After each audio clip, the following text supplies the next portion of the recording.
오늘도 계속해서 삼국의 우리 역사 인식 역대 제왕연표가 되겠습니다. 이제 마지막을 향해 가고 있습니다. 우리 역사의 인식의 틀 연표 3 역대 제왕연표. 이제부터는 제왕이라는 타이틀이 맞지는 않네요. 대한제국에 이어 오늘 주제는 1910년 나라를 잃었던 역사입니다.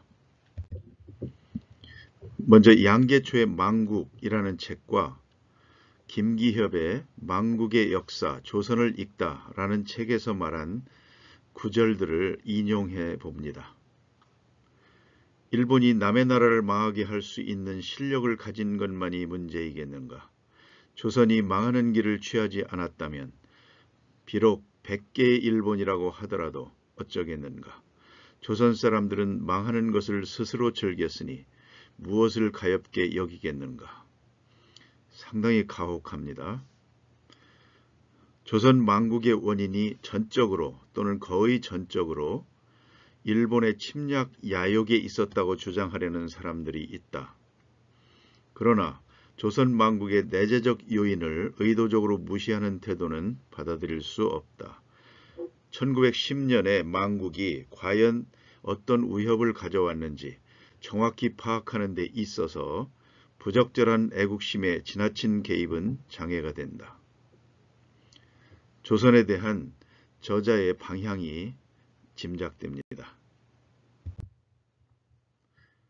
이것은 성희엽 교수의 조용한 혁명이라는 책과 그의 강의에서 발췌한 내용들입니다.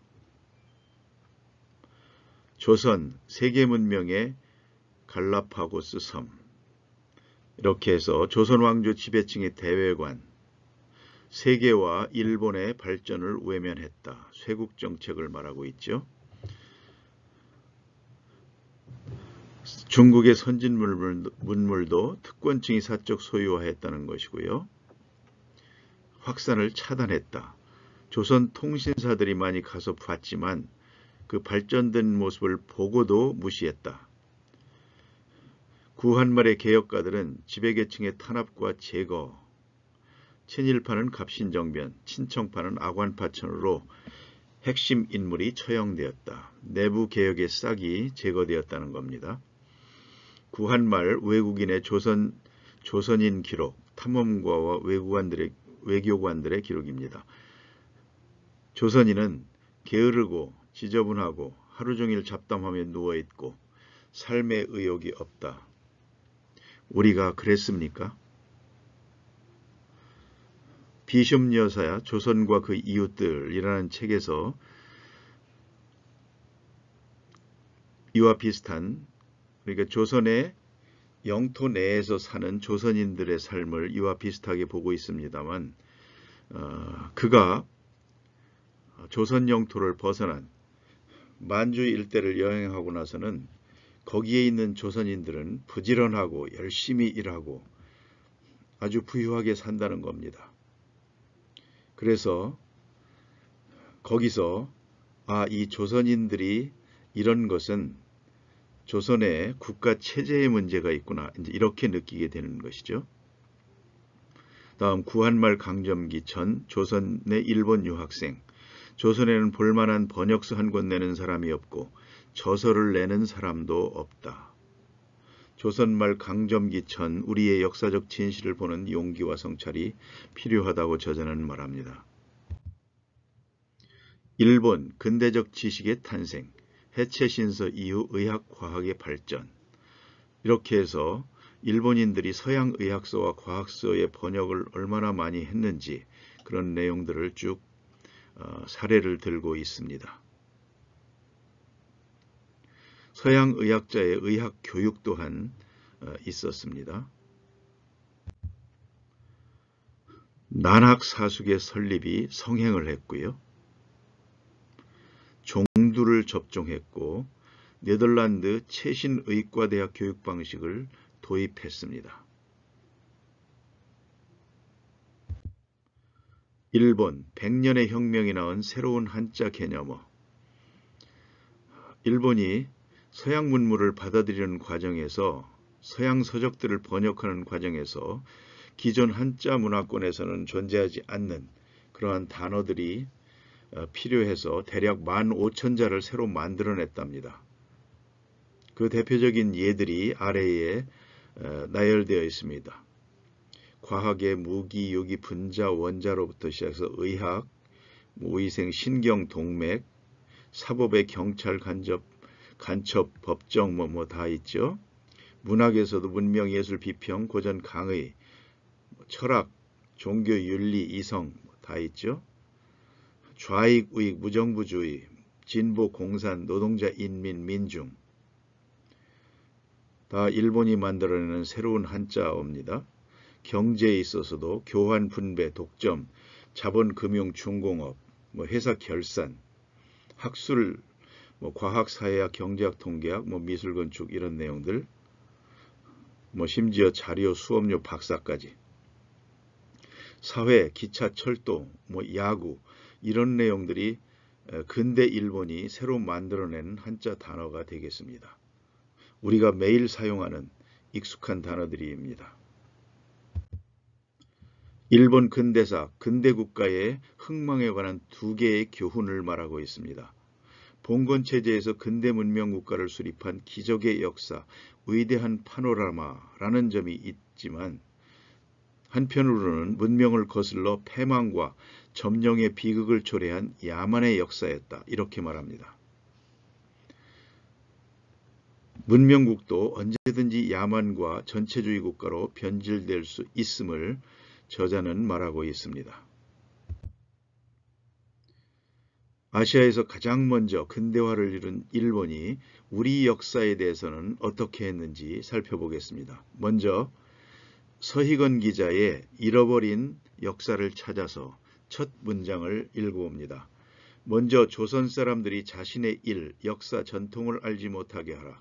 그럼으로써 민족혼, 민족문화를 상실하게 하고 그들의 조상과 선인들의 무의, 무능, 악행을 들추어내 그것을 과장하여 조선인 후손들에게 가르쳐라. 조선인 청소년들이 그들의 부조들을 경시하고 멸시하는 감정을 일으키게 하여 하나의 기풍으로 만들라. 그러면 조선인 청소년들이 자국의 모든 인물과 사적에 대하여 부정적인 지식을 얻게 될 것이며 반드시 실망과 허무감에 빠지게 될 것이다. 바로 그때 일본의 사적, 일본의 문화, 일본의 위대한 인물들을 소개하면 동화의 효과가 지대할 것이다. 이것이 제국 일본이 조선인을 반일본인으로 만드는 요결인 것이다. 1922년 사이토 마코토 조선 총독의 교육 시책 내용이라고 합니다. 이제 그들이 어떻게 했는지를 살펴보겠습니다. 일본 먼저 단군 부정론입니다.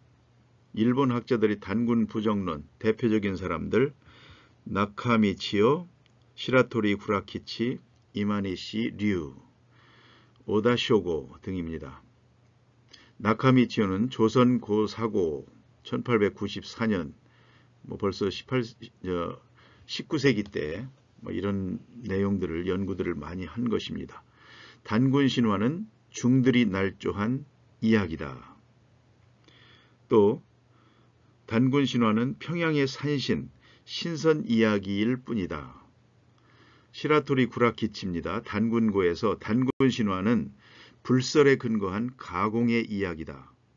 이런 말을 하고 있습니다. 이마니시 류입니다. 단군고. 단군 전설은 만주, 여진, 몽고, 동아시아 북방민족의 공통적인 시조 출생담이다. 특히 이마니시 류는 이제 북방과 남방을 한반도를 나누려는 의도가 많이 있습니다. 그래서 남한은 삼한, 북쪽은 이 남삼한으로부터 떼어내서 별도의 역사다. 우리 역사가 아니라는 것이죠. 그리고 남삼한에 임나 일본부가 있었다. 이렇게 되는 겁니다. 이마니시류의 또 다른 말입니다. 왕검 선인, 단군 전설의 시원은 만주, 여진, 몽고 등 아시아 북방민족의 공통적인 시조 출생담이다. 즉 동물에서 출생하는 이야기다. 우리 고유의 역사가 아니라는 것이죠. 다음 오다 쇼고입니다. 소위 단군 전설에 대하여 단군 전설은 본래 묘양산 산신의 연기 실화일 뿐이다. 이런 주장들로 단군 신화, 단군 부정론이 일본 학자들에 의해서 집중적으로 주장되게 됩니다. 조선 총독부는 이러한 일본 사학자의 단군 부정의 목적은 조선 총독부 한국사의 타율성과 일선 동조를 강조하기 위함이다. 그래서 조선 총독부 자체에서도 조선 구관 제도 조사 사업, 그래서 고적 조사 사업이라고 해서 또 사료 편찬 등을 추진하게 됩니다. 이거는 발굴 대상 지역 주로 한사군과 임나 일본부에 이제 집중을 하게 되고요. 그래서 결국은 일선 동조론과 한국사의 타율성을 강조한 것. 이것은 바로 조선 강점을 정당화하기 위한 그 명분, 역사적 명분을 확보하기 위한 것이었죠. 이러한 일본 학자들이 단군 부정론에 대해서 가장 열심히 공부하고 반론을 제기한 분이 육당 최남선입니다. 최남선이 정리한 일본의 학자들의 단군 부정론의 내용들은 그런 겁니다. 승도 망담설. 단군 신화는 승도의 망설을 역사상의 사실로 뽑아 쓴 것이라는 것에 대해서 이제 또한 반론을 제기합니다. 왕엄성 신설. 단군 왕검의 왕검은 평양의 옛 지명에서 평양의 기초를 연 선인의 이름으로 다시 단군 왕검이라 하여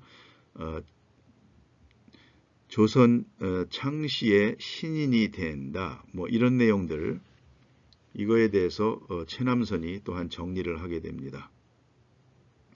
성립연대관, 기자전설은 고구려시대의 성립, 단군전설은 기자전설보다 훨씬 후대인 고려시대에 발생했다. 이에 대한 반론도 또한 최남선이 정리를 하게 됩니다.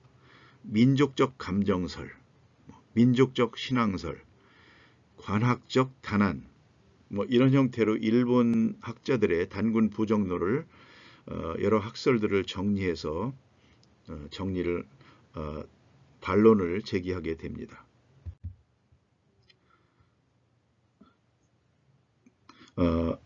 식민사관의 대표적인 것,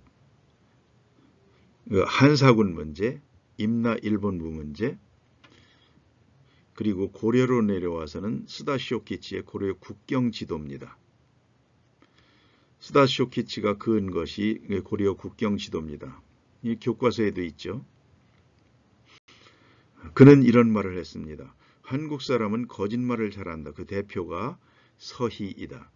이런 사람들이 쓴 책을 믿을 수가 있겠나. 그래서 내가 다시 쓴다. 그겁니다. 일제가 실제 액션을 취한 것들, 이토우 히로부미입니다.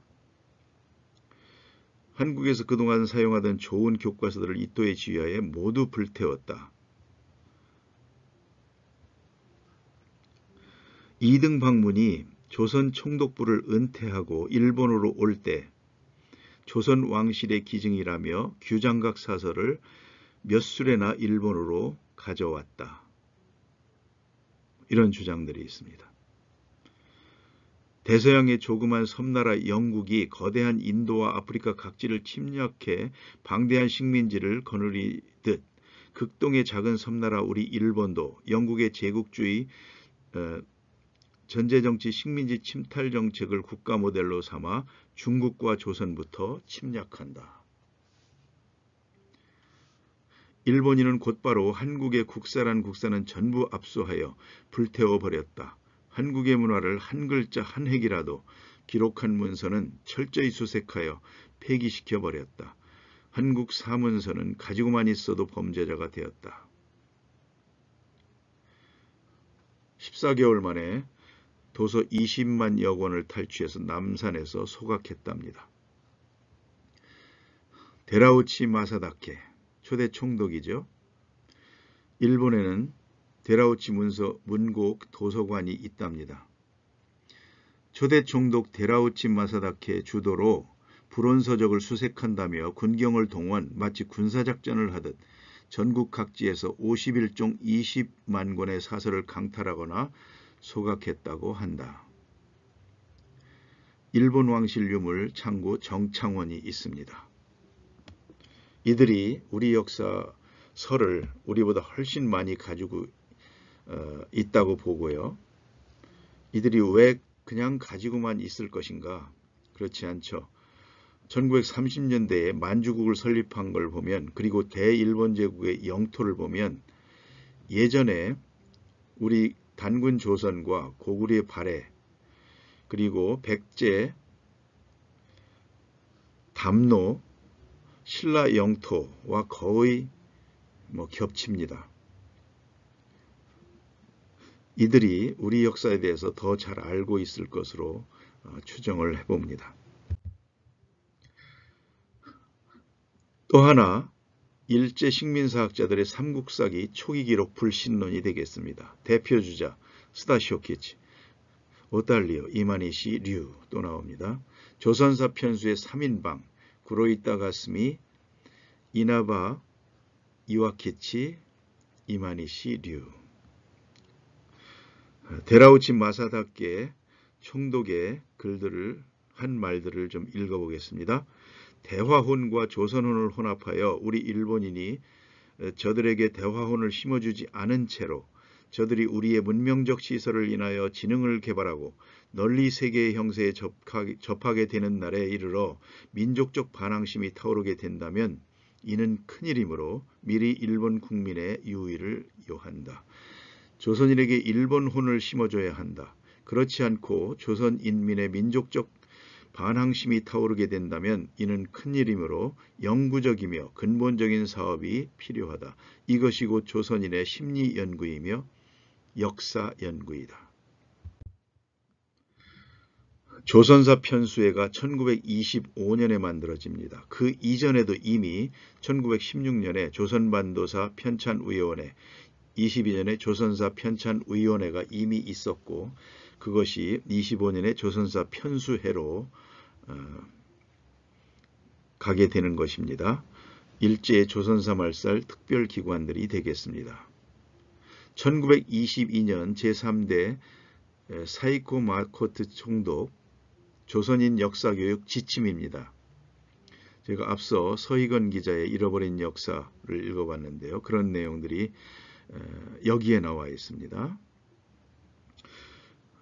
조선사 편수의 사업 개요입니다. 조선인은 다른 식민지의 야만인 혹은 반개 민족과는 달리 독서를 하는 문화에 속해 있으며 문명인보다 열등하지가 않다. 옛날부터 전해져 오는 역사서들이 많으며 또한 새롭게 저술된 것도 적지 않다. 그런데 전자는 독립시대의 저술로서 현대와는 관계가 없으며 단지 독립국의 옛 꿈을 되새기게 만드는 폐단이 있다. 후자는 근대 조선에서 일청, 일로 사이의 세력 경쟁을 서술하면서 조선에 나아갈 바를 설명하고 있거나 혹은 한국통사라고 불리는 재외 조선인의 저서와 같이 사건의 진상을 밝히려 하지 않고 함부로 헛된 주장을 마음대로 하고 있다. 이렇게 되어 있습니다. 1945년 9월 12일 마지막 조선 총독인 아베 노부유키가 조선을 떠나면서 한 연설입니다. 우리는 패했지만 조선이 승리한 것이 아니다. 장담하건대 조선이 제정신을 차리고 찬란하고 위대했던 옛 조선의 영광을 되찾으려면 100년이란 세월이 훨씬 더 걸릴 것이다. 우리 일본은 조선 국민에게 총과 대포보다 무서운 식민사관을 심어놓았다. 결국 조선인들은 서로 이간질하며 노예적 삶을 살 것이다. 보라, 실로 조선은 위대하고 찬란했지만 현재의 조선은 결국 일본 식민지의 노예로 전락했다. 그리고 나 아베 노부유키는 다시 돌아올 것이다.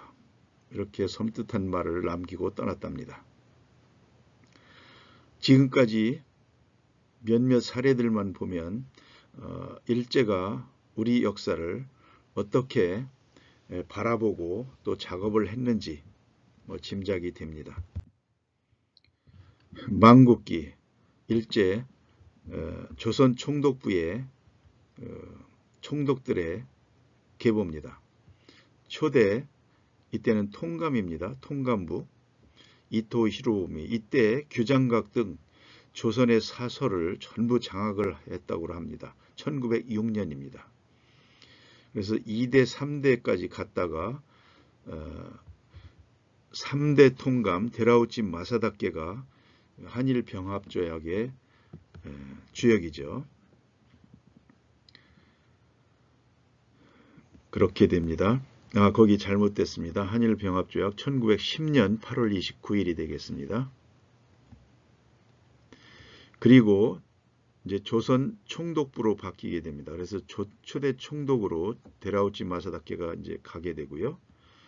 2세 때 3.1운동이 일어나게 되고 3대 사이코 마코토 총독 때 조선사 편찬위원회가 생기게 되고 교육 시책이 있었죠. 4대 때 조선사 편수의 25년 이렇게 내려갑니다.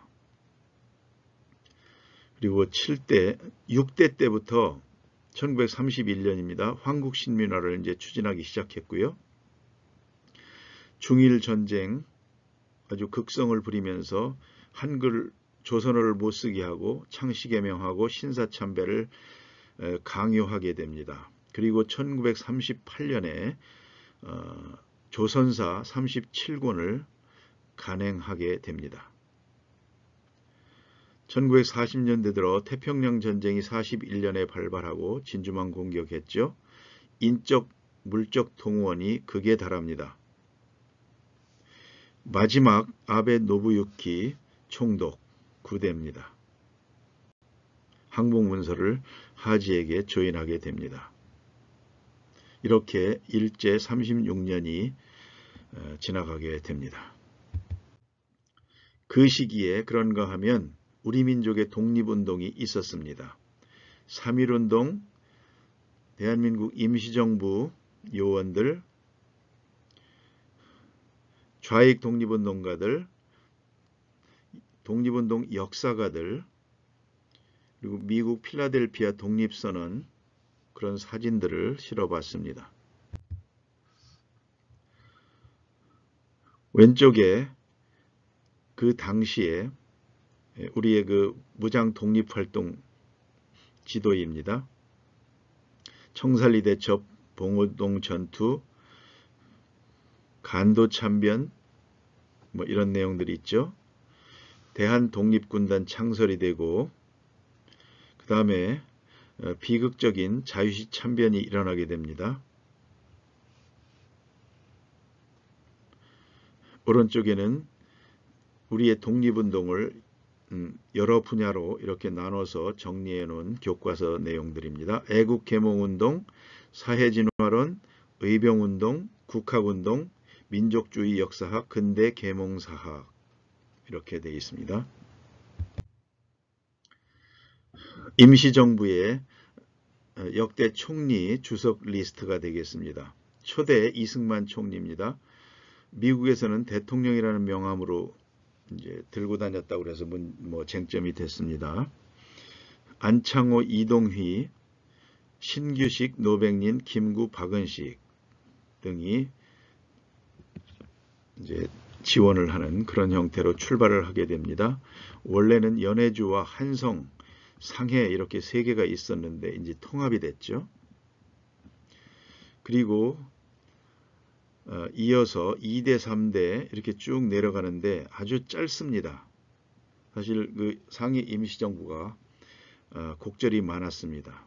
거기에는 이제 이념상의 민족주의와 또는 공산주의 계열 이런 것들이 서로 이제 갈등이 좀 있었던 듯합니다. 게다가 이제 우리 자체의 기호파와 저쪽 서북파의 알력도 있었다고 하고요.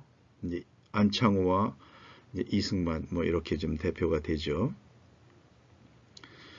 그렇게 하고 1926년에 이제 김구 선생이 등장을 합니다. 집단지도 체제가 되고요. 그래서 사실은 여기에 보면 그 이동령이라는 이름이 많은데 이분이 임시정부가 어려울 때 많은 역할을 했다고 합니다. 그렇게 해서 상해에 있다가 1934년에 항저우로 옮기게 되고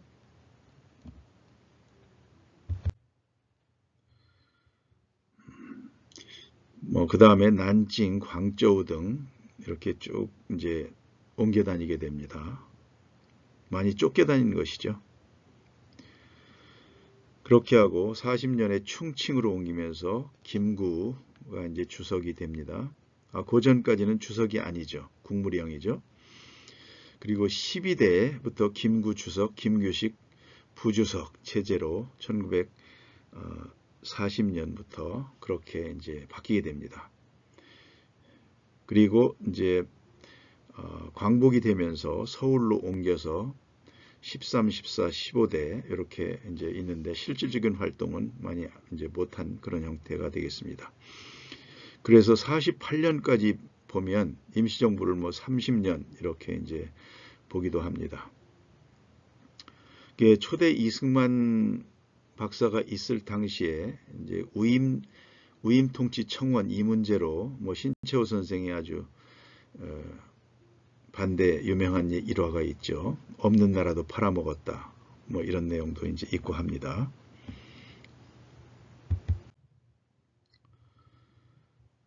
망국기 우리 민족의 독립운동 핵심 키워드를 정리해 봤습니다.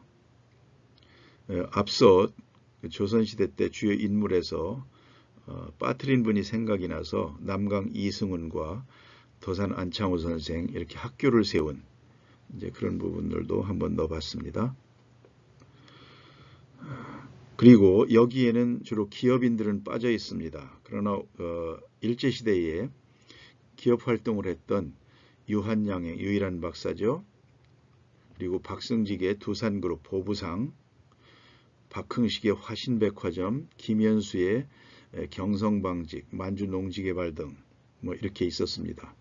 여기서 박흥식과 김현수는 이제 광복 후에 친일파로 해서 이제 단죄를 받곤 했습니다만 사실 오늘날 명동, 서울의 중심 상권이었던 명동은 일본 사람들에 의해서 일본 기업인들에 의해서 개발이 된 것이죠. 대표적인 게 오늘날 신세계백화점, 미쓰코시 백화점이라고 하지 않습니까? 거기에 대해서 종로 상권을 살리기 위한 그런 노력을 사실은 이제 박흥식이 한 것이죠. 그 전에 이제 두산그룹의 박승직이라는 분도 이제 동대문 쪽에서 이제 그런 역할들을 했던 것이고요. 그런 측면에서 소위 무장투쟁을 하신 분들 고귀합니다만은 국내에서 이렇게 기업을 일본 기업인들에 맞서서 우리나라 사람으로 기업 활동으로 경제 활동을 했던 이런 분들도 친일 행적이라는 도덕적 잣대를 대지만 않는다고 하면 역할을 한 부분들이 있었다고 봅니다. 김성수, 김현수 형제의 경성방직 같은 경우도 만주까지 가서 농지 개발해서 거기서 조선인들을 많이 이렇게 채용하고 먹여 살린 그런 일들이 있었다고 합니다. 참고 자료들이고요. 이만 마칩니다. 감사합니다.